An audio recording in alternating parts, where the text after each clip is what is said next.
Glory to God. Living ക്രൈസ്റ്റിലേക്ക് നിങ്ങളെ ഇവരെ ഞാൻ ചേർന്ന് സ്വാഗതം ചെയ്യുന്നു. ഒരിക്കൽ കൂടെ ഈ തിരുവചനവുമായി നിങ്ങളുടെ മുമ്പിലേക്ക് കടന്നു വരുവാൻ വലിയവനായ ദൈവം എന്നെ സഹായിച്ച എല്ലാ വഴികൾക്കുമായി ഞാൻ ദൈവത്തിന് നന്ദി. പ്രിയരെ, പ്രാരംഭത്തിൽ തന്നെ ഈ എപ്പിസോഡ് സ്പോൺസർ ചെയ്യുന്നത് ദുബായിൽ നിന്നും ജോൺ ജോയ് മാത്യു ബ്രദറാണ്. പ്രത്യേകിച്ച് ഈ ഒക്ടോബർ മാസം ഇതൊരു വിടുതലിൻ്റെ മാസമാണെന്ന് ദൈവം എന്നോട് സംസാരിച്ചിരിക്കുന്നത്.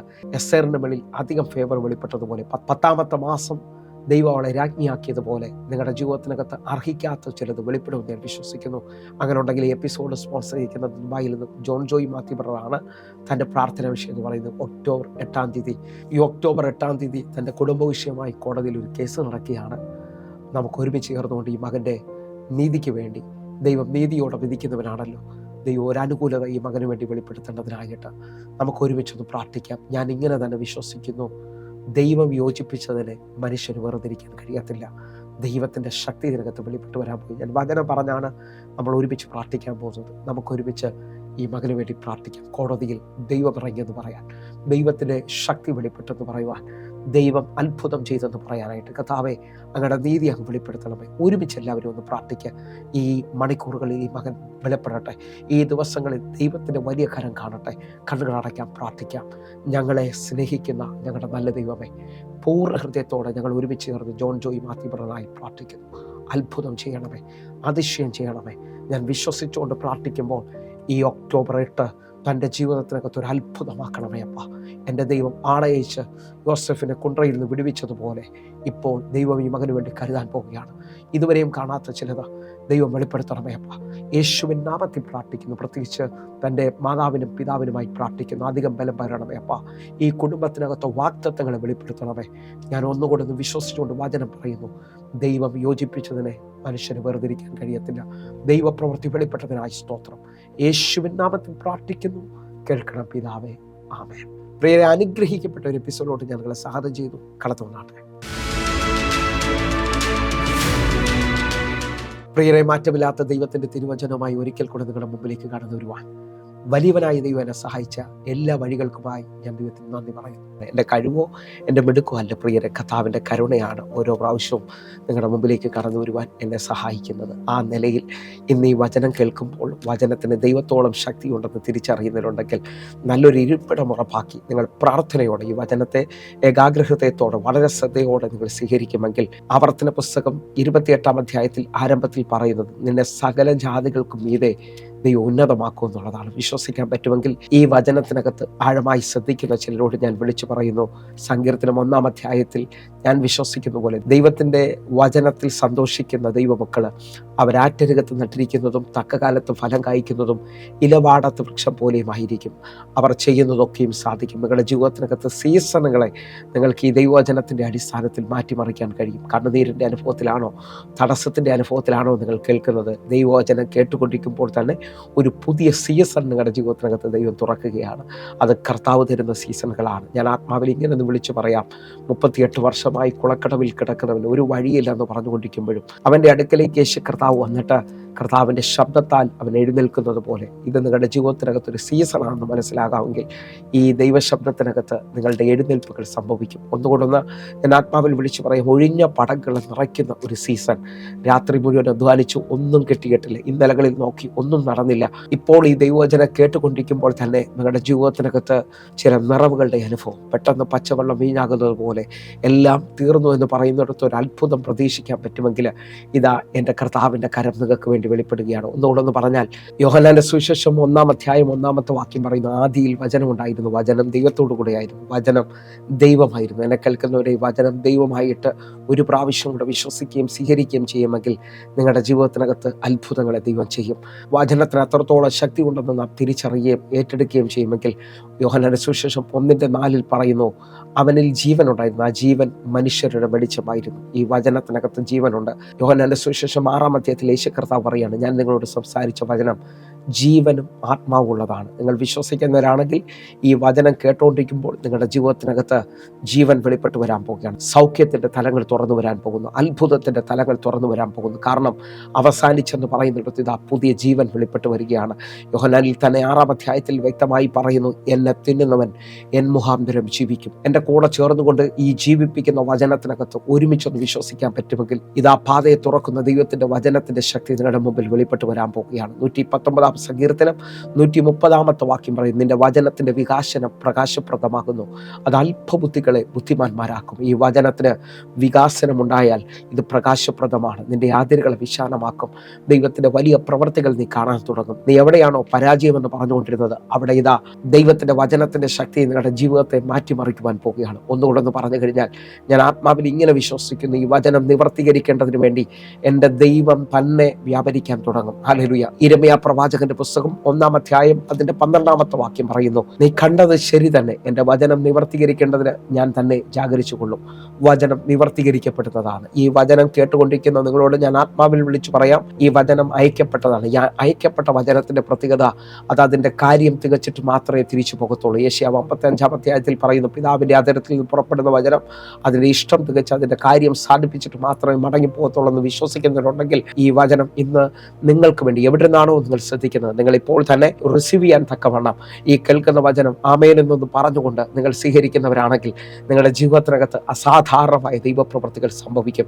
ഞാൻ അതേ നിലയിൽ തന്നെ നിന്നുകൊണ്ട് ഒന്നുകൂടെ പറയുകയാണ്. 107-ാം സങ്കീർത്തനം അതിന്റെ 20-ാമത്തെ വാക്യം പറയുന്നു, ഞാൻ എൻ്റെ വചനം അയച്ചവരെ സൗഖ്യമാക്കുകയും അവരെ കുഴിയിൽ നിന്ന് കരകയറ്റുകയും ചെയ്യും. വിശ്വസിക്കുന്നവരുണ്ടെങ്കിൽ അയക്കപ്പെടുന്ന വചനത്തിന്റെ ശക്തി നിങ്ങളുടെ ജീവിതത്തിനകത്ത് വലിയ വാതിലുകൾ തുറക്കുന്നതാണ്. ഈ വചനത്തിൽ വിശ്വസിക്കുന്നവരോട് എനിക്കൊന്ന് പറയാനുണ്ട്, ഈ വചനം പാറയെ തകർക്കുന്ന ചുറ്റികലാണ്. ഒന്നുകൂടെ പറഞ്ഞാൽ, ആർക്കും മാറ്റാൻ കഴിയാത്തതും വിശ്വസിക്കുന്ന ഏവർക്കും മാറ്റം കൊണ്ടുവരുന്നതുമായ തമ്പുരാന്റെ തിരുവചനവുമായിട്ടാണ് ഞാൻ നിങ്ങളുടെ മുമ്പിലായിരിക്കുന്നത്. അങ്ങനെ ഉണ്ടെങ്കിൽ ഇന്ന് ഈ വചന സന്ദേശം ശ്രദ്ധിക്കുന്നവർ വളരെ ശ്രദ്ധയോടെ നമുക്ക് ഒരുമിച്ചൊന്ന് പ്രാർത്ഥനയോടായിരിക്കാം. കാരണം 10-ാം മാസത്തിലാണല്ലോ നിൽക്കുന്നത്.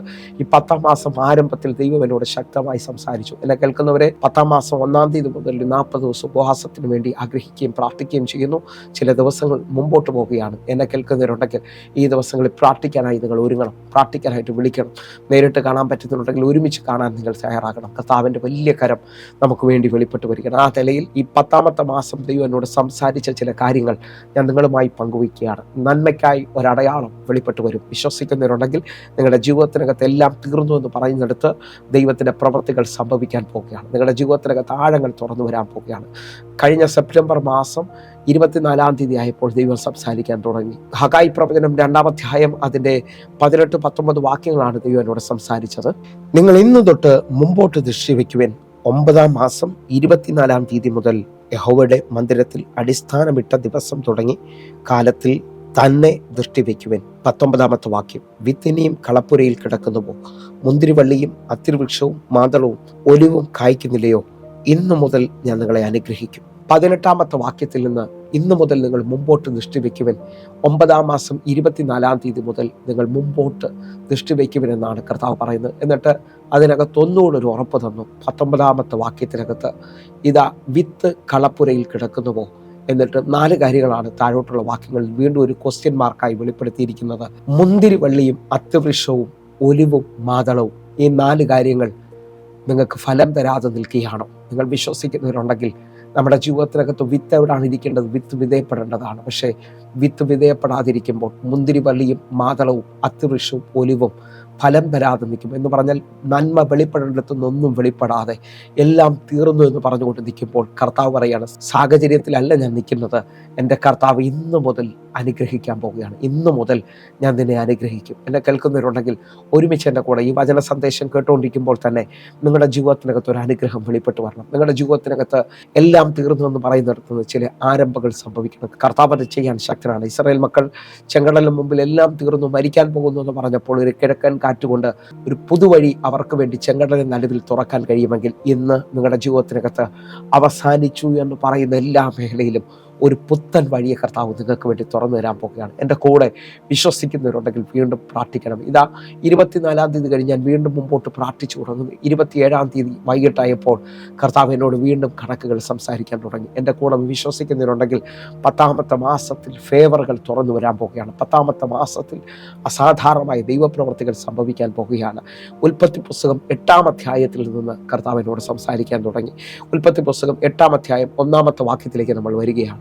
ദൈവം നോഹയും അവനോടുകൂടെ പെട്ടകത്തിലുള്ള സകല ജീവികളെയും സകല മൃഗങ്ങളെയും ഓർത്തു. ദൈവം ഭൂമിയിൽ ഒരു കാറ്റടിപ്പിച്ചു, വെള്ളം നിലച്ചു. 8-ാമത്തെ അധ്യായം 1-ാമത്തെ വാക്യം തുടങ്ങുന്നത് ദൈവം നോഹയും പെട്ടകത്തിലുള്ള സകല മൃഗങ്ങളെയും സകലതിനെയും ഓർത്തു എന്നുള്ളതാണ്. ആ ഓർത്ത അനുഭവത്തിൽ ഒരു കാറ്റടിപ്പിച്ചു, വെള്ളം നിലച്ചു. എന്നെ കേൾക്കുന്നവരുണ്ടെങ്കിൽ ഒരുമിച്ചൊന്ന് വിശ്വസിച്ചുകൊണ്ട് പറ, നിങ്ങൾക്ക് വേണ്ടി കാറ്റ് വീശാൻ പോവുകയാണ്, നിങ്ങൾക്ക് വേണ്ടി അത്ഭുതം സംഭവിക്കാൻ പോവുകയാണ്, നിങ്ങളുടെ ജീവിതത്തിനകത്ത് ആഴമേറിയ ചില വിടുതലുകൾ സംഭവിക്കാൻ പോവുകയാണ്. വിശ്വാസത്തിൽ എൻ്റെ കൂടെ ചേർന്ന് സന്തോഷത്തോടെന്ന് പറ, എനിക്ക് വേണ്ടി ഇതുവരെയും തുറക്കാത്തത് ചിലത് തുറക്കാൻ പോവുകയാണ്. അങ്ങനെ ഒന്നാമത്തെ വാക്യത്തിനകത്ത് ദൈവം വ്യക്തമായി സംസാരിച്ചു. പൊങ്ങിക്കൊണ്ടിരിക്കുന്ന വെള്ളത്തിൻ്റെ മേളിൽ ദൈവം ഒരു കാറ്റടിപ്പിച്ച വെള്ളത്തിൻ്റെ വർധനവ്, അല്ലെങ്കിൽ വെള്ളം നിലച്ചെന്നാണ് അവിടെ കൊടുത്തിരിക്കുന്നത്. താഴോട്ടുള്ള വാക്യങ്ങൾ നിങ്ങൾ ശ്രദ്ധിക്കാമെങ്കിൽ അതിൻ്റെ 4-ാമത്തെ വാക്യത്തിലേക്ക് നമ്മൾ വരികയാണ്. 7-ാം മാസം 17-ാം തീയതി പെട്ടകം അരാരത്ത് പർവ്വതത്തിൽ ഉറച്ചു. 7-ാം മാസത്തിന്റെ കണക്കാണ് അവിടെ പറയുന്നത്. 7-ാം മാസത്തിൽ പെട്ടകം എങ്ങും എത്തത്തില്ലെന്ന് പറഞ്ഞ പെട്ടകം പർവ്വതത്തിന്റെ മുകളിൽ ഉറച്ചു. നിങ്ങൾ വിശ്വസിക്കുന്നവരാണെങ്കിൽ നിങ്ങളെ ഉറപ്പിക്കുന്ന ഒരു ദൈവത്തെ ഇവിടെ കാണാൻ പറ്റും. 5-ാമത്തെ വാക്യത്തിലേക്ക് നമ്മൾ വരികയാണ്. 5-ാമത്തെ വാക്യം, 10-ാമത്തെ മാസം വരെ വെള്ളം ഇടവിടാതെ കുറഞ്ഞു. 10-ാമത്തെ മാസം 1-ാം തീയതി പർവ്വത ശിഖരങ്ങൾ കാണാറായി. ഇതാ 10-ാം മാസത്തിൽ വെള്ളം ഇടവിടാതെ കുറഞ്ഞു. 10-ാം മാസം 1-ാം തീയതി പർവ്വത ശിഖരങ്ങളെ കാണാറായി. എന്നെ കേൾക്കുന്നവരുണ്ടെങ്കിൽ ഒരുമിച്ചൊന്ന് വിശ്വസിക്കുക, ദൈവം അത്ഭുതങ്ങളുടെ ദൈവമാണ്. ഈ 10-ാം മാസം 1-ാം തീയതി നിന്റെ ജീവിതത്തിനകത്ത് ഒരു സാധ്യതയില്ലെന്ന് പറയുമ്പോൾ സാധ്യതയുടെ വാതിലുകൾ തുറന്നു തരികയാണ്. എന്നെ കേൾക്കുന്നവരാരെങ്കിലും ഉണ്ടെങ്കിൽ വിശ്വസിക്കുക, നിങ്ങളുടെ ജീവിതത്തിനകത്ത് ദൈവം ചിലതിനെ അത്ഭുതമാക്കാൻ പോവുകയാണ്. ഞാനിങ്ങനൊന്ന് വിശ്വസിക്കാൻ പ്രിയരെ, ഒരു സാധ്യതയില്ല. വർഷങ്ങളുടെ കണക്കുകൾ നമുക്ക് കാണാൻ പറ്റും. ഹല്ലേലൂയ. കാനാവിലെ കല്യാണ വീട്ടിൽ 3-ാം നാൾ 7 ദിവസം നീളുന്ന കല്യാണത്തിൽ 3-ാമത്തെ ദിവസം എല്ലാം തീർന്നെന്ന് പറയുമ്പോൾ ആ 3-ാമത്തെ ദിവസം യേശു കർത്താവ് ആ കല്യാണ വീട്ടിൽ വരികയാണ്. യേശുവിനെയും ശിഷ്യന്മാരെയും ക്ഷണിച്ചെന്നാണ് പറയുന്നത്. തീരുമെന്ന് പറഞ്ഞ കല്യാണ വീട്ടിൻ്റെ അനുഭവങ്ങളെ കർത്താവ് മഹത്വത്തിലേക്ക് കൊണ്ടുവരികയാണ്. നിങ്ങൾ വിശ്വസിക്കാൻ പറ്റുമെങ്കിൽ ഇതാ ലാസറിന്റെ കല്ലറയുടെ മുമ്പിൽ യേശു കർത്താവ് വരുന്നു. 4-ാമത്തെ ദിവസമാണ്. നാറ്റം വെച്ച അനുഭവത്തിനകത്ത് 4 ദിവസമായി, മരിച്ച 4 ദിവസമായി, തീർന്നെന്ന് പറഞ്ഞുകൊണ്ട് നിൽക്കുമ്പോൾ ഈ കണക്കുകളാണ് ഞാൻ നിങ്ങളോട് വിളിച്ചു പറയുന്നത്. കർത്താവ് ലാസറിനെ വിളിച്ചു പുറത്തു കൊണ്ടുവരികയാണ്. തൻ്റെ മഹത്വത്തെ അവിടെ വെളിപ്പെടുത്തുകയാണ്. ഒന്നുകൂടെന്ന് പറഞ്ഞാൽ, മാർത്തയോട് യേശു കർത്താവ് പറഞ്ഞു, വിശ്വസിച്ചാൽ മഹത്വം കാണും. നിങ്ങൾ വിശ്വസിക്കുന്നവരാണെങ്കിൽ നിങ്ങളുടെ ജീവിതത്തിനകത്ത് കഴിഞ്ഞെന്നും തീർന്നെന്നൊക്കെ പറഞ്ഞുകൊണ്ട് നിൽക്കുമ്പോൾ ഇതാ എൻ്റെ കർത്താവ് ആ കഴിഞ്ഞു എന്ന് പറയുന്ന അനുഭവത്തിനകത്ത് നിങ്ങൾക്കൊരു വലിയ മഹത്വത്തെ വെളിപ്പെടുത്താൻ പോവുകയാണ്.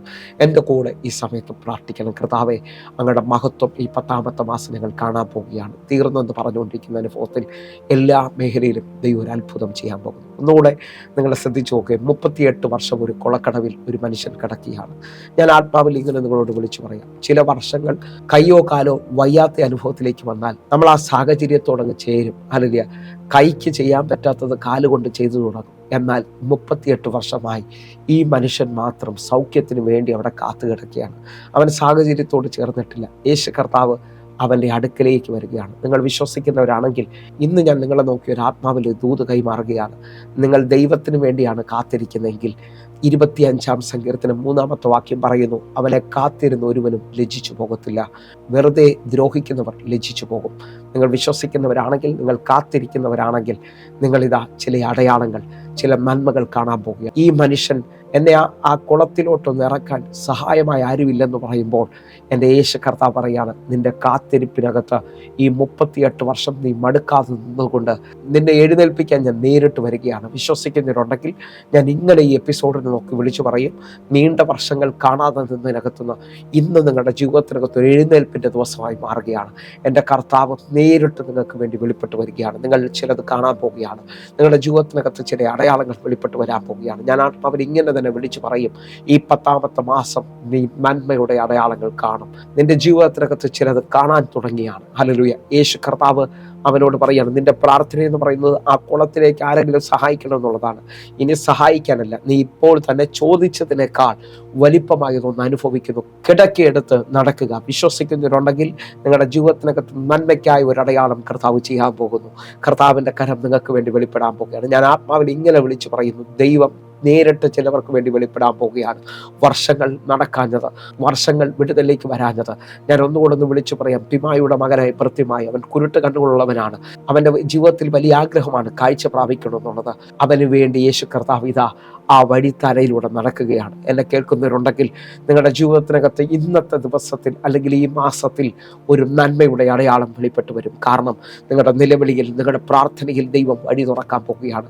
എൻ്റെ കൂടെ അത് വിശ്വസിക്കുന്നവരുണ്ടെങ്കിൽ ഒരുമിച്ച് ഇപ്പോൾ തന്നെ ഒന്ന് പറ, എൻ്റെ കർത്താവ് അത്ഭുതങ്ങളെ ചെയ്യാൻ പോവുകയാണ്, എൻ്റെ ദൈവം പ്രവർത്തിക്കാൻ പോവുകയാണ്. ഇതാ നമ്മൾ വായിച്ച വാക്യം നിങ്ങൾ ശ്രദ്ധിക്കണമെന്ന് ഉറപ്പിക്കുന്നു. ഉൽപ്പത്തി പുസ്തകം 8-ാം അധ്യായം അതിൻ്റെ 5-ാമത്തെ വാക്യത്തിനകത്ത് വെള്ളം ഇടവിടാതെ കുറഞ്ഞു. 10-ാം മാസം 1-ാം തീയതി അവർ പർവ്വത ശിഖരങ്ങളെ കാണാറായി. എന്നെ കേൾക്കുന്നവരുണ്ടെങ്കിൽ ജീവിതത്തിനകത്ത് ഈ മാസം ഇപ്പോൾ മുതൽ പ്രാർത്ഥിക്കുകയും വിശ്വസിക്കുകയും ചെയ്യുന്നവരോട് ഞാൻ വിളിച്ചു പറയുന്നു, ചില ഫേവറുകൾ തുറന്നു വരാൻ പോവുകയാണ്.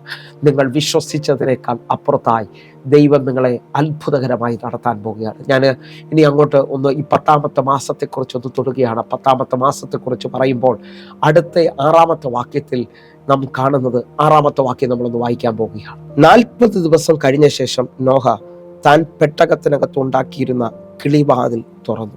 എന്നെ കേൾക്കുന്നവരെ, ഞാൻ ഈ ദിവസങ്ങളിൽ ഉപവാസത്തിലായിരിക്കാൻ കാരണം 10-ാമത്തെ മാസം 1-ാം തീയതി പർവ്വത ശിഖരങ്ങളെ കാണാറായി എന്ന് എഴുതിയിട്ട് അടുത്ത വാക്യം 6-ാമത്തെ വാക്യം പറയാണ്, 40 ദിവസം കഴിഞ്ഞപ്പോൾ നോഹ പെട്ടകത്തിൽ താൻ ഉണ്ടാക്കിയ കിളിവാതിൽ തുറന്നു.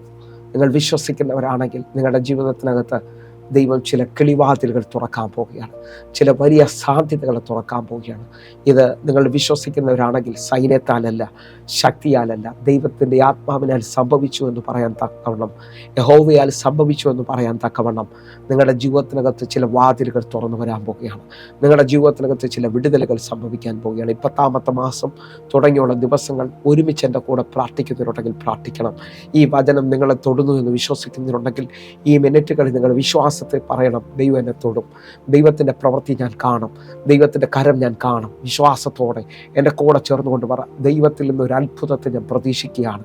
എൻ്റെ കർത്താവ് വാക്കുമാറാത്തവനായി, എൻ്റെ ദൈവം പ്രവർത്തിക്കുന്നതിനായി ഞാൻ സ്തോത്രം ചെയ്യുകയാണ്. ആ നിലയിൽ 10-ാമത്തെ മാസം ഒരു ഫേവറിൻ്റെ മാസമാണ്. ജീവിതത്തിനകത്ത് എങ്ങും എത്തത്തില്ലെന്നും ഒന്നും ആകത്തില്ലെന്ന് പറഞ്ഞവരുടെ മേളിൽ കിരീടങ്ങൾ വരാൻ പോവുകയാണ്. ഒരു സാധ്യതയില്ലാത്തിടത്ത് ദൈവം നിന്നെ കരം പിടിച്ച് കയറ്റാൻ പോവുകയാണ്. വിശ്വസിക്കാൻ പറ്റുമെങ്കിൽ എസ്തേറിന്റെ പുസ്തകം 2-ാം അധ്യായം അതിൻ്റെ 16-17 വാക്യങ്ങളിലേക്ക്. അങ്ങനെ എസ്തേറിനെ അഹശ്വേരോശ് രാജാവിൻ്റെ വാഴ്ചയുടെ 7-ാം ആണ്ട് തേബേത്ത് മാസമായ 10-ാം മാസത്തിൽ രാജസന്നിധിയിൽ അവൻ്റെ അടുക്കലേക്ക് കൂട്ടിക്കൊണ്ടു ചെന്നു. 17-ാമത്തെ വാക്യം, രാജാവ് എസ്തേറിനെ സകല സ്ത്രീകളെക്കാളും അധികം സ്നേഹിച്ചു. സകല കന്യകമാരിലും അധികം കൃപയും പക്ഷവും അവളോട് തോന്നിയിട്ട് അവൻ രാജകിരീടം അവളുടെ തലയിൽ വെച്ച് അവളെ വസ്തിക്ക് പകരം രാജ്ഞിയാക്കി. നിങ്ങൾ വിശ്വസിക്കുന്നവരാണെങ്കിൽ ഈ 10-ാമത്തെ മാസം ഒരു ഫേവറിൻ്റെ മാസമാണ്. ഒന്നുകൂടെ ഒന്ന് പറഞ്ഞാൽ, ജീവിതത്തിനകത്ത് എങ്ങും എത്തിയില്ലെന്ന് പറയുന്നവരുടെ ജീവിതത്തിൽ ഒരു വലിയ തിരിവ് ഈ മാസം നടക്കും. അസാധാരണമായ ദൈവികമായ പെർഫെക്ഷനുകൾ ദൈവം നിന്റെ ജീവിതത്തിനകത്ത് ഡെസ്റ്റിനിയെ തിരിക്കാൻ പോവുകയാണ്. നിന്റെ ജീവിതത്തിനകത്ത് എങ്ങും എത്തിയില്ലെന്ന് പറയുന്നിടത്ത് ദൈവം ഒരു വഴിത്തിരിവിനെ കൊണ്ടുവരാൻ പോവുകയാണ്. ഒന്നുകൂടെ ഒന്ന് പറഞ്ഞാൽ, എസ്തേറിനെ കുറിച്ച് എൻ്റെ ഒരു വാക്ക് പറയുകയാണ്, അപ്പനും അമ്മയും ഇല്ലാത്ത എസ്തേറിനെ മൊർദെഖായിയാണ് എടുത്തു വളർത്തിയിരിക്കുന്നത്. പക്ഷേ സാഹചര്യങ്ങളില്ലാഞ്ഞിട്ടും അവൾക്ക് അർഹതയില്ലാത്ത സ്ഥലത്തേക്ക് ചെല്ലുവാൻ ദൈവം ഇതാ 10-ാമത്തെ മാസം അവൾ രാജസന്നിധിയിലേക്ക് ചെല്ലുകയാണ്. വിശ്വാസത്തോടെന്ന് പറഞ്ഞ് നിങ്ങളുടെ ജീവിതത്തിനകത്ത് അർഹതയില്ലാത്തതിലേക്ക് നിങ്ങൾ നടക്കാൻ പോവുകയാണ്. ദൈവത്തിൻ്റെ കരം നിങ്ങളെ താങ്ങാൻ പോവുകയാണ്. ദൈവികമായ വിടുതലുകൾ നിങ്ങൾ കാണാൻ പോവുകയാണ്. എൻ്റെ കർത്താവിതാ എസ്തേറിന് വേണ്ടി തുറന്ന വഴി ചിലവരുടെ മുകളിൽ തുറന്നു കൊടുക്കാൻ പോകുന്നു. നിങ്ങളുടെ ജീവിതത്തിനകത്ത് എങ്ങും എത്തിയില്ലെന്ന് പറയുമ്പോൾ ആ വിവാഹത്തിൻ്റെ വാതിൽ ഇപ്പോൾ തുറന്നു വരും. ആ ജോലിയുടെ സാധ്യത ഇപ്പോൾ തുറന്നു വരും. ഞാൻ ഇങ്ങനൊന്ന് പറയുകയാണ്, ആളെ അയച്ച് നിനക്ക് വേണ്ടി വഴി തുറക്കുന്ന ദൈവത്തിൻ്റെ കരം ഈ 10-ാമത്തെ മാസം നീ കാണും. നിൻ്റെ ജീവിതത്തിനകത്ത് അസാധാരണമായ ചില വിടുതലുകൾ എൻ്റെ ദൈവം തുറക്കാൻ പോകുന്നു എന്ന് വിശ്വസിക്കുന്നവരുണ്ടെങ്കിൽ ചില മിനിറ്റുകളൊന്ന് കർത്താവിനെ അധികമായി സ്തുതിക്കുക. സ്തുതിയുടെ ആഴങ്ങൾ ചലിക്കട്ടെ, ദൈവപ്രവൃത്തികൾ ചലിക്കട്ടെ, ദൈവത്തിൻ്റെ പ്രവൃത്തികൾ വലുതായി വെളിപ്പെടാൻ തുടങ്ങട്ടെ. കർത്താവെ, ഞങ്ങൾ അധികത്തിൽ വിശ്വസിക്കുന്നു. ദൈവം കടക്കാരനല്ലാത്തത് കൊണ്ട്, ദൈവത്തിൻ്റെ പ്രവൃത്തി വെളിപ്പെടുന്നത് കൊണ്ട്, കർത്താവെ ഞങ്ങൾ വിശ്വസിക്കുന്നത് കൊണ്ട് ഞങ്ങൾ ഒരുമിച്ച് പ്രാർത്ഥിക്കുകയാണ്. എൻ്റെ കർത്താവ് വാക്ക് മാറാത്തവനാണ്, എൻ്റെ ദൈവം പ്രവർത്തിക്കുന്നവരാണ്. ഒരുമിച്ചൊന്ന് പ്രാർത്ഥിക്കാൻ പറ്റുന്ന ഒരു മിനിറ്റുകളിൽ പ്രാർത്ഥിച്ചു തുടങ്ങിയാട്ടെ. ഇതാ എസ്തേർ രാജസന്നിധിയിലേക്ക് ചെല്ലുകയാണ്. അവിടെ വേറെ സ്ത്രീകളില്ലാഞ്ഞിട്ടല്ല, അല്ലെങ്കിൽ അവിടെ ഉയർന്ന ആൾക്കാർ നിൽക്കുമ്പോൾ ഒന്നുമല്ലാത്ത ഇവളുടെ മേളിലേക്ക് രാജാവിന് അധികം കൃപ തോന്നുകയാണ്. സകല സ്ത്രീകളെക്കാളും അധികം പ്രിയവും അധികം സ്നേഹവും തോന്നിയാണ്. എന്നിട്ട് രാജാവ് തന്നെ കിരീടമെടുത്ത് അവളുടെ മുകളിലേക്ക് വെക്കുകയാണ്. ഞാനിവിടെ നിന്നൊരു പദം നിങ്ങളെ നോക്കി വിളിച്ചു പറയാണ്, വസ്തിക്ക് പകരമാണ് എസ്തേറിനെ രാജ്ഞിയാക്കുന്നത്. നിങ്ങൾ ശ്രദ്ധിച്ച്, വസ്തി സൗന്ദര്യത്തിൽ രാജ്ഞിയായെങ്കിൽ എസ്തേർ ഗ്ലോറിയിൽ രാജ്ഞിയാകിയാണ്. ഒന്നുകൂടെ പറഞ്ഞാൽ ഞാൻ നിങ്ങളോട് വിളിച്ചു പറയാം, വാസ്തവ സൗന്ദര്യത്തിലാണ് അവൾ രാജ്ഞിയായെങ്കിൽ എസ്തേർ മഹത്വത്തിൽ രാജ്ഞിയായാണ്. ദൈവത്തിൻ്റെ കരത്താൽ, ദൈവത്തിൻ്റെ വലിയ വലിപ്പത്താൽ എസ്തേർ രാജ്ഞിയായി തീരുകയാണ്. എസ്തേറിനെ രാജ്ഞിയാക്കുന്നതിനകത്ത് ദൈവത്തിന് പദ്ധതിയുണ്ട്. അങ്ങനെ ഉണ്ടെങ്കിൽ ഇപ്പോൾ മുതൽ നിങ്ങളുടെ ജീവിതത്തിനകത്ത് വെളിപ്പെടുന്ന നന്മയ്ക്കകത്ത് നിങ്ങളെക്കുറിച്ച് പദ്ധതിയുണ്ട് എന്ന് മനസ്സിലാകുന്നതിനുണ്ടെങ്കിൽ ഒരുമിച്ചൊന്ന് പ്രാർത്ഥിക്കുക. നിങ്ങളുടെ ജീവിതത്തിനകത്ത് അർഹിക്കാത്ത ചിലത് തുറന്നു വരട്ടെ, ദൈവപ്രവർത്തികൾ വെളിപ്പെടാൻ തുടങ്ങട്ടെ. ഞാൻ ആത്മാവിൽ വിശ്വസിച്ചുകൊണ്ട് പ്രാർത്ഥിക്കുകയാണ്. പരിശുദ്ധാത്മാവെ, വലുതിലേക്ക് ഇവരെ നടത്തണമേ അപ്പ.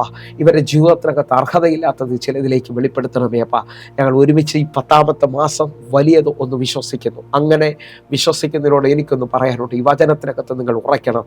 കാരണം 86-ാം സങ്കീർത്തനം അതിൻ്റെ 17-ാമത്തെ വാക്യം പറയുന്നു, എന്നെ പകയ്ക്കുന്നവർ കണ്ട് ലജ്ജിക്കേണ്ടതിന് നന്മയ്ക്കായി ഒരടയാളം എനിക്ക് തരണമേ. യഹോവേ, നീ എന്നെ സഹായിച്ച് ആശ്വസിപ്പിച്ചിരിക്കുന്നല്ലോ. നിങ്ങൾ വിശ്വസിക്കുന്നവരാണെങ്കിൽ ഈ വാക്യത്തിനകത്ത് നിങ്ങൾ ഒരുമിച്ച് എൻ്റെ കൂടെ ചേർന്ന് വിശ്വസിച്ചുകൊണ്ട് പറയണം, എന്നെ പകയ്ക്കുന്നവർ കണ്ട് ലജ്ജിക്കേണ്ടതിന് നന്മയ്ക്കായി ഒരടയാളം തരണമേ. യഹോവേ, നീ എന്നെ സഹായിച്ച് ആശ്വസിപ്പിച്ചിരിക്കുന്നല്ലോ.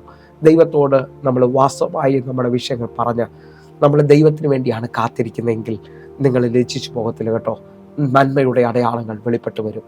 ഇതാ ഏലിയാവ് മുഴങ്കാലിൽ മഴയ്ക്ക് വേണ്ടി പ്രാർത്ഥനയ്ക്ക് നിൽക്കുകയാണ്. ഇന്നലകളിൽ താൻ കേട്ട പ്രവചന ശബ്ദം ഇതാ അവൻ്റെ മുകളിൽ വെളിപ്പെട്ട് വരികയാണ്. ബാല്യക്കാരൻ ആദ്യ പ്രാവശ്യം പോയിട്ട് വന്ന് പറയാണ്, ഒന്നും കാണുന്നില്ല, ഒന്നും നടക്കുമെന്ന് തോന്നുന്നില്ല. പക്ഷേ മടുത്തു പോകാതെ പ്രാർത്ഥിക്കുന്ന ഏലിയാവിന് വേണ്ടി 7ാമത്തെ പ്രാവശ്യം കഴിയുമ്പോൾ ഒരു കൈയുടെ മേഘം വെളിപ്പെട്ട് വരികയാണ്. നിങ്ങൾ ലജ്ജിക്കത്തില്ലെന്ന് ഉറപ്പുവരുത്താൻ പറ്റുമെങ്കിൽ വൻമഴയ്ക്കുള്ള സാധ്യത വെളിപ്പെട്ട് വരികയാണ്. നാം ദൈവത്തോട് സഹായം ചോദിക്കുന്നുണ്ടെങ്കിൽ നമ്മുടെ ദൈവം കൈവിടുന്നവനല്ല. നമ്മുടെ ദൈവം ഒരിക്കലും ഉപേക്ഷിക്കത്തില്ല കേട്ടോ.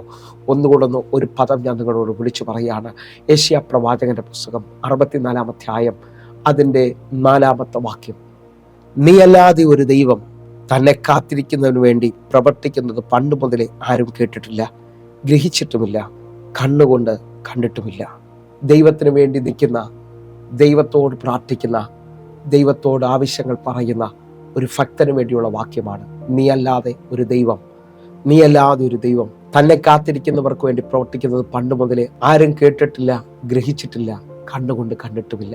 നിങ്ങൾ വിശ്വസിക്കുന്നവരാണെങ്കിൽ നിങ്ങൾക്ക് വേണ്ടി ദൈവം ഇറങ്ങി വരാൻ പോവുകയാണ്. നിങ്ങളെ ദൈവം ആശ്വസിപ്പിക്കാൻ പോവുകയാണ്. നിങ്ങളുടെ ജീവിതത്തിനകത്ത് നേരിട്ട് ചില ദൈവപ്രവൃത്തികൾ വെളിപ്പെട്ട് വരാൻ പോവുകയാണ്. ആളയച്ച് വഴി തുറക്കുന്ന ദൈവം, ഞാൻ അങ്ങനെ തന്നെ വിശ്വസിക്കുന്നു. ഇതൊരു ദൈവപ്രവൃത്തിയുടെ സമയമാണ്. ഇത് ദൈവിക കരുണ വെളിപ്പെടുന്ന സമയമാണ്. എൻ്റെ കൂടെ ഒന്ന് വിശ്വസിക്കുകയും പ്രാർത്ഥിക്കുകയും ചെയ്യാൻ പറ്റുന്നതിനുണ്ടെങ്കിൽ ഈ 10ാമത്തെ മാസം നിങ്ങൾ നന്മ കാണും. നന്മയ്ക്കായി ഒരു അടയാളത്തിന് വേണ്ടി പ്രാർത്ഥിക്കുന്നതിനുണ്ടെങ്കിൽ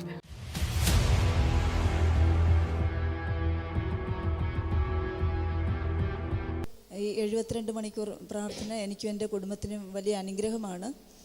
ജൂലൈ മാസത്തിലെ പ്രെയർ മീറ്റിങ്ങിന് വന്നപ്പോൾ പറഞ്ഞു, നിൻ്റെ പാസ്പോർട്ടിന്മേൽ ഒരു ചലനം നടക്കുന്നു എന്ന് പറഞ്ഞു. അപ്പോൾ ഞങ്ങൾ ഉടനെ ഒരു യാത്രയൊന്നും പ്ലാൻ ചെയ്തിട്ടില്ലായിരുന്നു.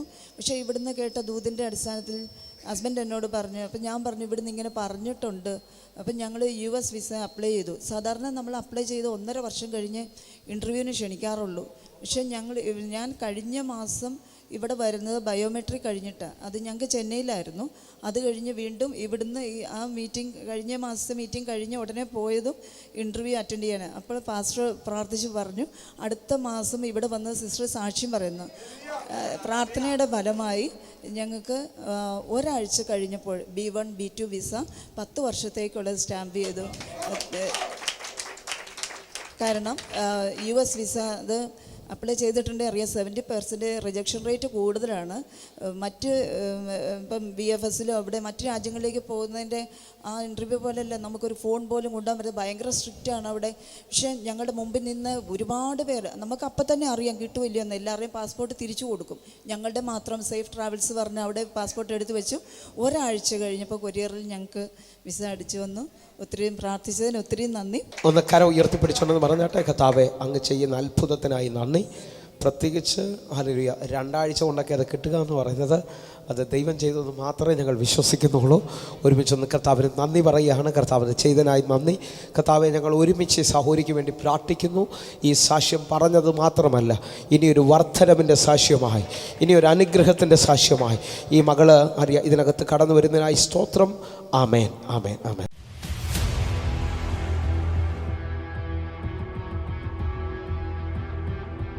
എൻ്റെ മകനോട് പറഞ്ഞു, മകളെ ഇത്രയും പ്രായമായല്ലോ, റൂബിൻ ഫ്രാൻസിസ് എന്നാണ് പേര്. ഞാൻ മോനോട് പറഞ്ഞു, നമുക്ക് പാസ്പോർട്ടിൽ ചെന്ന് പറഞ്ഞ് നമുക്കൊരു മാട്രിമോണിയിലെങ്കിലും കൊടുക്കാമെന്ന് പറഞ്ഞു. അങ്ങനെ കല്യാണമെല്ലാം ശരിയായി. അത് വേണോ വേണ്ടയോ എന്നുള്ള തട്ടിൽ അങ്ങനെ നിന്നു. ദൈവഹിതപ്രകാരം കഴിഞ്ഞ മാസം 14-ാം തീയതി അവൻ്റെ കല്യാണം കഴിഞ്ഞു. അത് നമ്മുടെ ഫാസ്റ്റർ തന്നെയാണ് നടത്തി തന്നത്. തിരുവനന്തപുരത്ത് ഒരു ഓഡിറ്റോറിയത്തിൽ വെച്ചായിരുന്നു. അസാധാരണമായ കല്യാണമായിരുന്നു. ഒരിക്കലും മറക്കാൻ പറ്റത്തില്ല. ദൈവനാമത്തിന് മഹത്വമുണ്ടാകട്ടെ. ദൈവത്തിൻ്റെ കൃപയാൽ ഓഗസ്റ്റ് 14-ാം തീയതി കുടുംബജീവിതത്തിലേക്ക് പ്രവേശിക്കാൻ ദൈവം ഞങ്ങളെ സഹായിച്ചു. അതിന് ദൈവത്തോട് നന്ദി പറയുന്നു. ഞങ്ങളുടെ വിവാഹ ശുശ്രൂഷ അനുഗ്രഹമാക്കി തീർത്ത റോയ് പാസ്റ്ററിനും കൃപ സിസ്റ്ററിനും അവരായിരുന്നു നന്ദി. തുടർന്നും ഞങ്ങളുടെ കുടുംബജീവിതത്തിൻ്റെ അനുഗ്രഹത്തിന് വേണ്ടി എല്ലാവരോടും പ്രാർത്ഥന ചോദിക്കുന്നു. Thank you.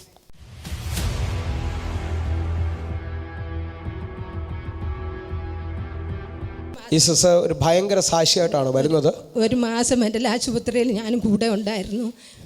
ഞാൻ പറയുന്നതിൻ്റെ ഉദ്ദേശം ചികിത്സയ്ക്കും ദൈവത്തിൻ്റെ പ്രവർത്തിക്കും ഉപവാസ പ്രാർത്ഥനയ്ക്കും എല്ലാത്തിനും തരം തിരിച്ച് വ്യത്യാസമുള്ളതിനെക്കുറിച്ചാണ് ഞാൻ പറയുന്നത്.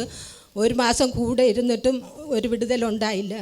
എന്നിട്ട് പിന്നെയും പിറ്റേ മാസം ജനുവരിയിലായപ്പോഴത്തേക്ക് പ്രിയപ്പെട്ട ഒരു മാസം ആശുപത്രിയിലായിരുന്നു. ഞാൻ ആദ്യം ഇവിടെ വന്ന് ഉപവാസ പ്രാർത്ഥനയ്ക്ക് വന്ന് 3 ദിവസം വന്ന് 3 ദിവസവും വന്ന ദേവാസന്മാരോടും റോയ് പാസ്റ്ററോടെയൊക്കെ പറഞ്ഞ് സർവശക്തനായ ദൈവം പ്രിയപ്പെട്ടനെ പൂർണ്ണമായി വിടിയിച്ചു കൊണ്ടുവന്നു. അപ്പോൾ വന്ന് പിന്നെയും പ്രിയപ്പെട്ട ഇവിടെ വന്നപ്പോഴത്തേക്ക് പാസ്റ്റർ അതുവരെയും കണ്ടിട്ടില്ല. ദൈവാത്മാവ് പറഞ്ഞ് വിളിച്ച് പ്രാർത്ഥിച്ച് പിന്നെ അന്ന് തല കൈവച്ച് പ്രാർത്ഥിച്ച് സർവശക്തനായ ദൈവം ആ സമുദ്രത്തിലെ സമ്പത്ത് അന്ന് മുതലേ പ്രിയപ്പെട്ടതിനെ വിടുവിച്ച് നമ്മൾ നന്മ അനുഭവിക്കുന്നു. പിന്നെ ഒന്ന് വിശ്വസിച്ച് ഇപ്പം ജോലിക്ക് പോകാൻ തുടങ്ങിയല്ലേ? ഹല്ലേലൂയ. ഒരു മാസം മെൻ്റൽ ഹോസ്പിറ്റലിൽ കിടന്ന് ഹല്ലേലൂയ ആകപ്പാടെ ഭാരത്തിലായിരുന്നു. അങ്ങനെ 2 മാസം ഭാരത്തിലിരുന്ന മനുഷ്യനെ കർത്താവ് ഉപവാസ പ്രാർത്ഥന കഴിഞ്ഞപ്പോൾ അത്ഭുതകരമായി വിടുവിച്ചു. ഇന്ന് അദ്ദേഹം വീണ്ടും ഹല്ലേലൂയ മത്സ്യബന്ധനത്തിന് കടന്നു പോകുന്നു. ദൈവത്തിന് എല്ലാവരും ഒന്ന് കരം നീട്ടിപ്പിടിച്ച് പ്രാർത്ഥിക്കാം. ദൈവത്തിന് നന്ദി പറയുന്നു. പ്രാർത്ഥിച്ച എല്ലാവർക്കും നന്ദി പറയുന്നു. ഒന്ന് കണ്ണുകൾ അടച്ച് പ്രാർത്ഥിക്കാം. ഞങ്ങളെ സ്നേഹിക്കുന്ന ഞങ്ങളുടെ നല്ല ദൈവമേ, പൂർണ്ണ ഹൃദയത്തോടെ ഞാൻ ഈ ജനത്തിന് വേണ്ടി പ്രാർത്ഥിക്കുന്നു. കർത്താവേ, നന്മയുടെ അടയാളങ്ങൾ തുറക്കണമേ, അസാധാരണമായ ഫേവറുകൾ തുറക്കണമേ. യേശുവേ, അങ്ങയുടെ തിരുരക്തത്തിൽ ഞാൻ പ്രാർത്ഥിക്കുന്നു. ഇതൊരു വലിയ അടയാളമായി, ഇതൊരു വലിയ നന്മയാക്കി അങ്ങ് തീർക്കണമേ. യേശുവിൻ്റെ തിരുരക്തത്തിൽ ഞാൻ പ്രാർത്ഥിക്കുമ്പോൾ ഈ മക്കൾ എന്നെ കണ്ടുകൊണ്ടിരിക്കുന്നവർ ഇവർ അനുഗ്രഹിക്കപ്പെടണം. ഇവരുടെ ജീവിതത്തിനകത്ത് വിടുതലുകൾ സംഭവിക്കണം. തമ്പുരാനത് ചെയ്തതിനായി നന്ദി. യേശുവിൻ നാമത്തിൽ പ്രാർത്ഥിക്കുന്നു. കേൾക്കണം പിതാവേ. ആമേൻ, ആമേൻ. പ്രിയരെ, ഈ ദിവസങ്ങളിൽ 40 ദിവസം ഉപവാസ പ്രാർത്ഥന നടക്കുകയാണ്. ഒന്നുകൂടെ ഒന്ന് പറഞ്ഞു കഴിഞ്ഞാൽ 10, 11, 12 തീയതികളിൽ കൊല്ലത്ത് വെച്ച് പ്രത്യേകമായ ഒരു 72 മണിക്കൂർ ഉപവാസ പ്രാർത്ഥന നടക്കുന്നു. 13ഓളം ദൈവാസന്മാർ നിങ്ങളെ ശുശ്രൂഷിക്കുന്നു. നിങ്ങൾ കടന്നു വരാൻ പറ്റുന്നവർ കടന്നു വരണമെന്ന് ഓർപ്പിക്കുന്നു. ദൈവത്തിൻ്റെ വലിയ പ്രവൃത്തി. ഞാൻ ഈ ദിവസങ്ങളിലെല്ലാം കൊല്ലത്ത് പ്രാർത്ഥനയുണ്ടായിരിക്കുകയാണ്. നിങ്ങൾ കടന്നു വന്നാട്ടെ.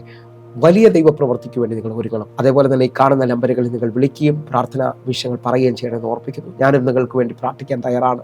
കർത്താവ് നിങ്ങളെ അധികത്തിൽ മാനിക്കട്ടെ. വാട്സാപ്പിൽ നിങ്ങൾ കോൺടാക്ട് ചെയ്യണമെന്ന് ഓർപ്പിക്കുന്നു.